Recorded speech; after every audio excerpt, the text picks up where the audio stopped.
শুধুই আমার। ঠিক আছে, আমি তোমাকে এই অঞ্চলের প্রত্যেকটা জায়গায় জায়গায় খোঁজাচ্ছি, পাইনি।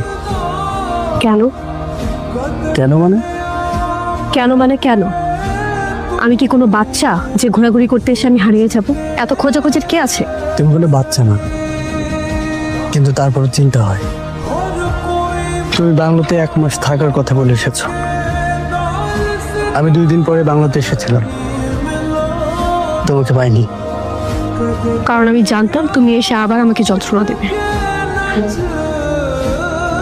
রাধিকা? উনি কে? রাধিকা কে উনি? নাবিল ও আমার হাজবেন্ড রাতুল। ও, আমি তাহলে আসি। আসি মানে?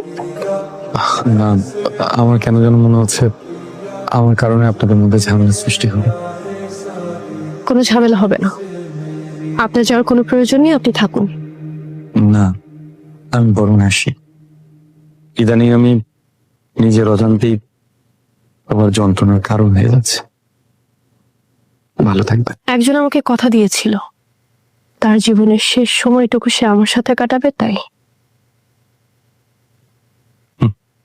আমি তো ভাবলাম আপনি আপনার হাজবেন্ডের সাথে চলে গেছেন। যেতে পারিনি। কেন? আপনার মনে আমাকে নিয়ে অনেক প্রশ্ন আছে, তাই না? কি করে বুঝলেন? সেটা না হয় থাক, আমি শুধু আপনাকে এটুকুই বলি, আমি এই গ্রামে আসার আগে থেকে আপনাকে চিনি। কিভাবে?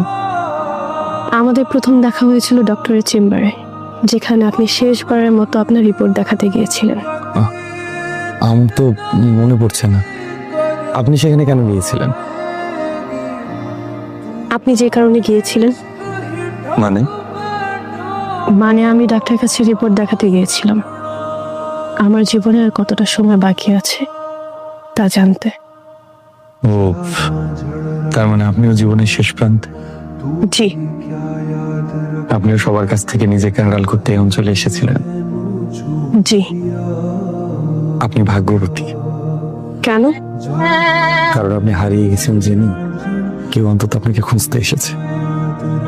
আমাকে কিন্তু কেউ খুঁজতে আসেনি। আপনার হাজবেন্ড আপনাকে অনেক ভালোবাসে। হাসছেন কেন?